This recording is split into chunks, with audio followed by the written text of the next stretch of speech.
Hey guys, it's Joe with JCT Rustic Homestead, and we need to talk. And what do we need to talk about? This little 54 square foot-ish greenhouse. Alright, it's hard to show you everything because it's raining and I don't think my camera is waterproof. So, we're going to go in the house and I'm going to give you a breakdown, but I wanted you guys to see, this is how much standing room I have. I have this foot here, and I have this foot here. But this is my catastrophe for the plant sale. So this greenhouse is 6 feet by 9 feet, window to window. It doesn't include these 4x4s here. You can see those. So that actually brings it in a little bit more. And then I have these two shelves. I store things down on the bottom shelf and the floor, of course. And sometimes I will put seeds down there to germinate if they don't need light to germinate. And then I work on this bench. I put plants on this bench. I made this shelf, which is a little scary, but it's still holding up good. I was going to hang another shelf, but I'm not sure if my galvanized rod can hold it. And I made this with the same shelving materials, and I had some concrete blocks and put that down. And then this is the bin I had for compost, and I had this other crate top thing that I set on there one day, and I'm like, well, I need more shelf space, so that became another shelf. So even though it's a 6 by 9 greenhouse, I don't exactly have a full even 54 square feet. And because I ran out of room here, I also have that little thing out there with several plants, a lot of, oh, there goes raisin, with squash and some dill and chamomile and a lot of sunflowers, some lettuce, and that might be about it. I wanted to make this video because I had no idea that I could make this many plants come out of this little greenhouse. And in case there's other people out there that feel like they don't have the room or whatever, I want you to be a little inspired, because it is possible. We'll go in the house where it's warm and not raining, and we'll go through the numbers. Alright, so we're back in the house, and I have an inventory that's a couple days old, so a couple things have changed, and I guessed conservatively on the numbers. So when I say a number, it's probably, I have a little bit more than that. I wrote this out because I'm going to put it up at my plant sale in case somebody wants to go look at the greenhouse. But this 6 by 9 foot, or approximately 54 square foot greenhouse helped to grow approximately 40 purple broccoli, 40 Calabrese broccoli, over 250 leaf lettuce plants. And I'm talking like, I know that for a fact because I had 3 flats of 72 plants each that I planted outside, and I had more than the same amount still growing in the greenhouse that I gave to someone. So I know that 3 times 72 cells is 216. So there were well over 250 leaf lettuce plants. 18 anise pots, which there were multiple plants in each pot. A lot of these are like that, so just a disclaimer for a lot of them, there were multiple plants per pot. And I won't say that every time. 5 dark opal plants, 1 Genovese basil plant, 9 Thai basil plants, 14 or more chamomile pots, 5 cilantro pots, and some of my cilantro looks really nasty, but we'll see. And I've killed more than this. Just remember that. I've killed a lot. 13 Mammoth Long Island dill, 20 echinacea, 2 lavender, 40 lemon balm cups, and there are easily 3-5 plants per cup. 4 lemongrass cups, that's another scary looking one. 4 spearmint cups, 5 oregano, and they were so small it was hard to tease them individually out, so there are several in there. 40 peppermint cups, same there. Several plants in each cup. 10 rosemary plants, 14 sage pots, 9 thyme cups, 70 pea plants. I planted 3 different kinds of peas, and I multi-sowed per cell. I started them in the greenhouse in a 72 cell flat, and I think there were about 70. I don't have a good count on them. 120 early scarlet globe radishes and 120 purple plum radishes. Those numbers are approximate, but it doesn't surprise me. I planted at least 4 sets of 9 cells, and I plant 3 to 5 or more seeds per cell. So if you figure a 9 cell container has 3 to 5 seeds, that's 27 to 45 plants in 9 cells in this big of a container, if you can see that. There we go, about that big of a container. And I planted 4 of those plus 2 6-cell containers, and I'm gonna try to sell a few of the radish containers, and what I don't sell, I'll plant. Even though I don't know that we eat radishes. But anyway, moving on. 10 plus golden ball turnips. I think I have some insect problems. When I've transplanted them out to the garden, they got eaten. So I do have another set coming up, but those bugs are going to get it. 40 assorted beets. Again, it was an intensive planting like the radishes and the turnips. They were multi-sown in a cell and transplanted out. 56 Amish paste tomatoes. I don't know what happened, but I got a ton of seeds on that in that packet. 23 black cherry tomatoes, plants, not tomatoes, but plants. 15 black prince tomato plants, 24 Marion tomato plants, 21 pineapple tomato plants, 1 chocolate beauty pepper, looks like it has made it, possibly 2, but I had issues with them growing after germination. That's for another video. I don't know what happened to it. 3 coral bell peppers, 8 jalapeno peppers, 17 purple beauty peppers, 17 Santa Fe Grande hot peppers, 26 sunbright peppers, 13 loofah gourds are still holding strong. They seem to be really sensitive, so I don't know if they'll make it to adulthood.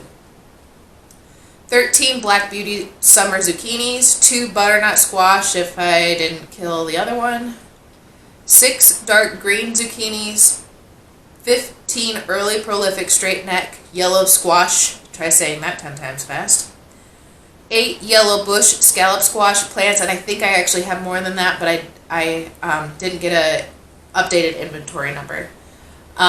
15 pampas plume celosia plants. I was hoping to sell some at our sale, but they barely started. They're not big enough to sell, and I wanted to save some for pollinator reasons, and then maybe in the summer, fall, I could look at selling the flowers themselves. Same with this red spike amaranth. I got about 20 plants of those. It's a deep dark red, and amaranth is actually a grain, but this variety is more for ornamental purposes.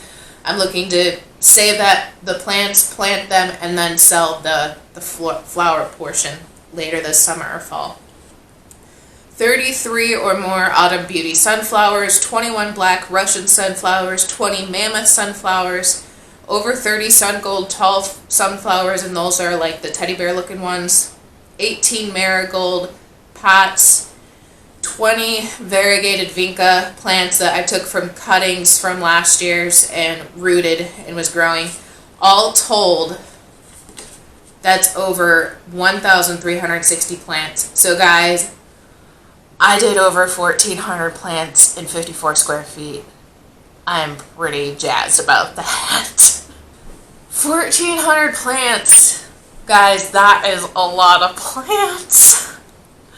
And, you know, there's part of me that's still worried that I am not going to have enough for this plant sale, yet there's still a lot of me that worries that I have too much, but I can always plant it, or I found out about a community garden in the area, or I'll find something to do with them if I can't put it all in our garden. But 1,400 plants seem like a lot, but as I said several times, there's multiple plants per pot, but that is a lot of space required for those pots. But if you are a small gardener or you're looking to get started, I would actually recommend you just go buy your plants. Sometimes it is just way easier, way less stress for yourself. Transplant shock varies depending on the plant and the source that you get it. But these plants, other than the fact that they're going to be cold, are going to be pretty close to ready to put in the ground because the greenhouse isn't heated. They've had to get used to the temperature. I've had them outside, so they've gotten used to direct sun and wind, and it's been a little harsh on some of them, but in the long run, they're going to get way stronger. But if you are new to gardening, you don't have to have a ton of space.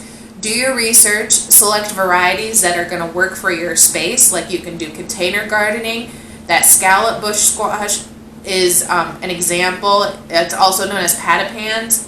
They grow as a bush and not as a vine. So if you want zucchini, look for a bush variety. You can probably plant it in a 5-gallon bucket.